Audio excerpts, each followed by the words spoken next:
G'day, my name's Dev, and this is the mighty Flinders Ranges in outback South Australia. This ancient country is home to the Adnyamathanha people.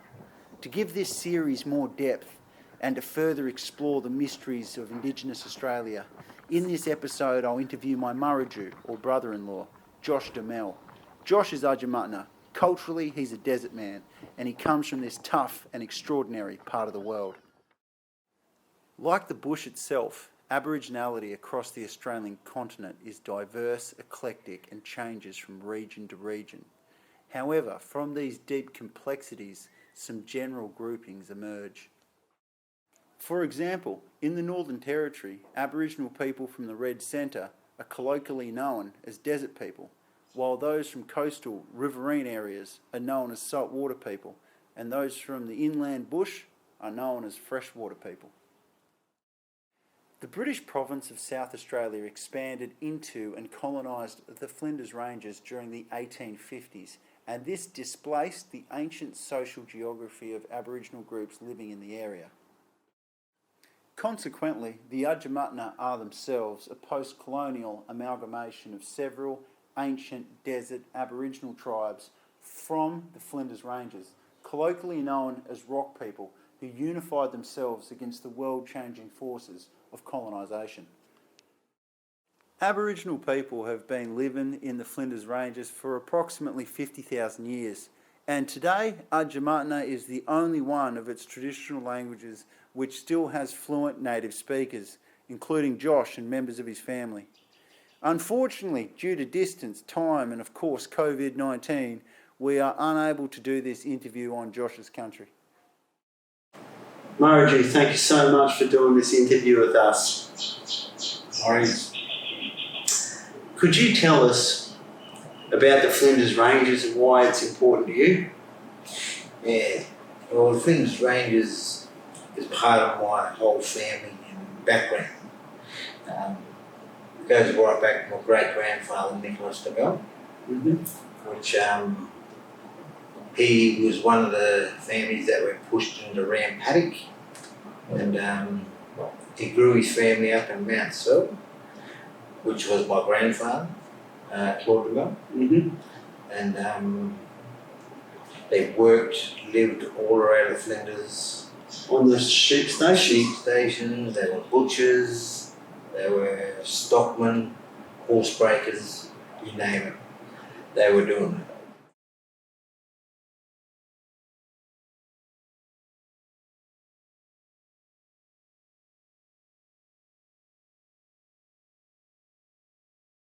And I'm really proud to be their grandson and great-grandson. And I'm proud that my daughter is part of that. That's sort of saga. And they endured some bad stuff. But they lived a really, from what I've dug up, they lived a pretty normal life. Like they bush tucker, wheelchairs, they lived in little whirlies. And they travelled around the region working? Yeah. So you travel and stay for a time? Yeah. In different towns? Yep. And move again? Yeah, they moved around a little bit from Adnyamathanha or wherever the work was. Shearing sheds here and there. Claw would go there. The horses need breaking. I even heard a dingo was killing all the sheep, and they couldn't get him. No. So old Claude went out and set a trap. God knows what that trap is, but he got him. Nice. So yeah, and Adnyamathanha, for our viewers, is the Adnyamathanha community in the North Flinders. And during the 1920s, R.M. Williams, who is now famous for creating the All-Australian Bush Shoe, he was a missionary at Adnyamathanha, and he had a relationship with Josh's grandfather, Claude. Could you tell us about that relationship, Joshy? yeah, well, Papa Claude was he knew how to stitch. The man was a jack of all trades, and he had a really good stitch. R.M. Williams picked us up, and he wanted him to go to Adelaide to start this business. The factory in Parkside. Yeah, and he said no, because he didn't want to leave his family. He didn't, and he loves shearing, which is really odd, because It's shearing a hard is job. a hard job, Yeah. you know, but he loved it. So interesting, Joshy. So your family, you know, they were living traditionally in different groups in those hills around the Flinders and in the plains that surrounded them. The white fellas pushed in the 1850s and displaced everyone and brought all the groups together and stuck them on a paddock out in the bush. Yep. Not a tree for shade. It was terrible. And then they sort of became part of that new world. Yeah. And travelled all around it. Yeah. And became the Adnyamathanha. So could you tell us a bit about the Adnyamathanha, the history of your people? Yeah. Well, the way I'd like to explain it is there's a tree at Wilpena, but they reckon it's 400 years old. That's how old this tree is. And Gum tree? yeah, big gum tree. And every time I'm there, and I look at it, I see the tree trunk as an Adnyamathanha, and all the branches and the canopy is all the families, you know, of the Adnyamathanha mob. And who are the? Can you tell us some of the families? Yeah, we've got Wiltons, Mackenzies, which is the closest one to Demell's, Mackenzies. Yeah, Brady's, Pondis. These are all family. Johnsons and Coltards. Oh, yeah. Big one, they're a big family, that one. Yeah, massive. Yeah, interesting, Joshy.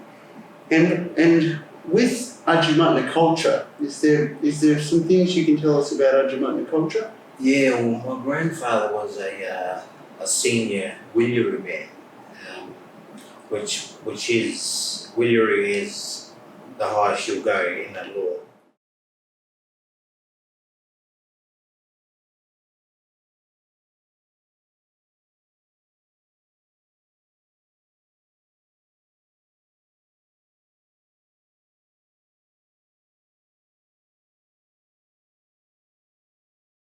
There's not much I can say about it, mainly because it's still that sacred. It's really sacred. Still today, even though they shut it down, they shut the Adnyamathanha law down. An old man named Fred Mackenzie, he was a very, very special man up there. He shut it down. Reasons there's a few reasons why. I heard one reason was Christians. They went to Adnyamathanha.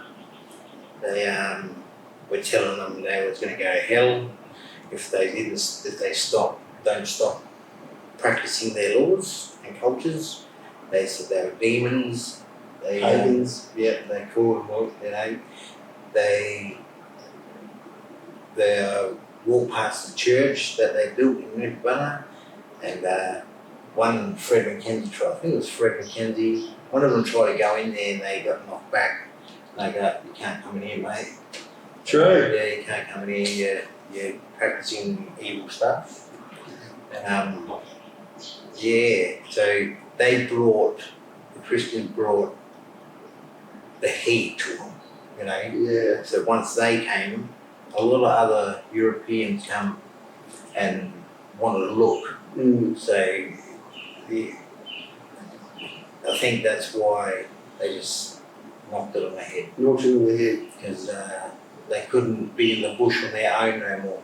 You know, the Europeans were coming in. Making running sheep paddocks, pastoralising the whole area. Yeah, and it's interesting throughout Australia's colonisation. One of the principal logics where they found that you couldn't run sheep or cattle in country where people were living traditionally. It just wouldn't work. You know, they both are going to hang around the same waterholes. You know, countrymen are going to spear cattle to eat them. They're just there, which in turn would aggravate the whites. So they pushed Aboriginal people onto these almost reservations, these really poor sections of land, and just gave them that. Yeah.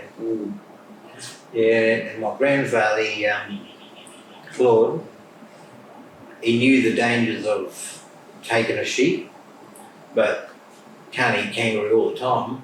So he went and got a sheep and he cut it up and put it inside a kangaroo.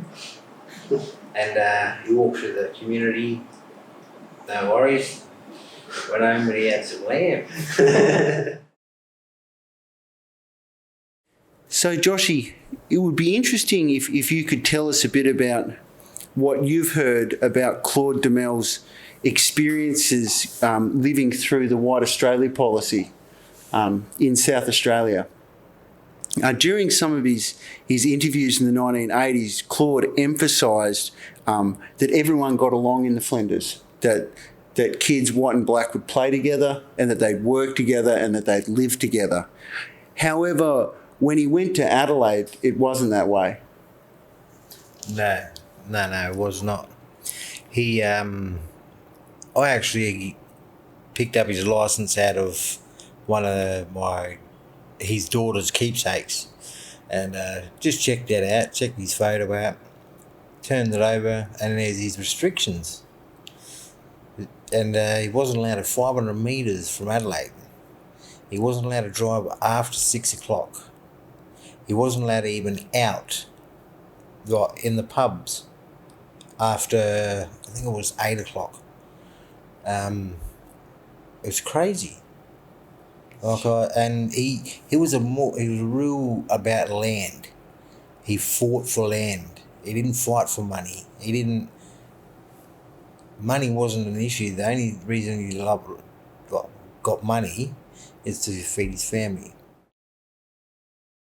Can you talk about your journeys, with the law and ceremony, and where you went to learn what you've learned? Yeah. Well, I wanted to follow his footsteps. I inherited his ways of carving.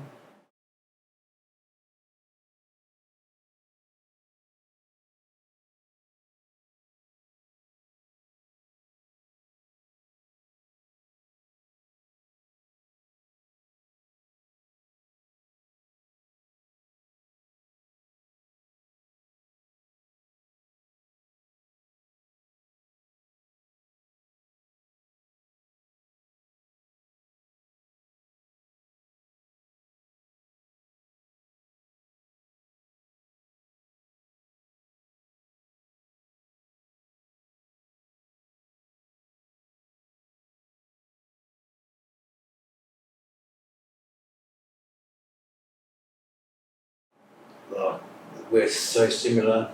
I'm not at his stage yet, but I wanted to follow his footsteps in the law, and the only way I could do that is go to my Pitjantjatjara mob. And Pitjantjatjara are in the far northwest of South Australia, and their lands, their country includes Uluru, or Ayers Rock. Yeah. Just up here in Central Australia. Yeah. Yep. So I went up there and went through law, went through the Aboriginal law there, following my father's footsteps, and there's not a lot I could say about it because it's very sacred, very secret. If everyone started talking about it, the same thing will happen like the Adnyamathanha law. What I believe would happen. Too many people get involved in it. It's going to happen. It's so sacred. So to get knowledge of it, you got to endure it. Very well put. You've got to endure it. Yeah. Josh, thank you so much for doing this interview, brother. It's all my pleasure, all mine, Ricky. Love you, bros. And to our viewers, thanks for watching. If you're interested, please hit the like and subscribe buttons. For the next episode, I'll interview a saltwater person from the coast. Cheers.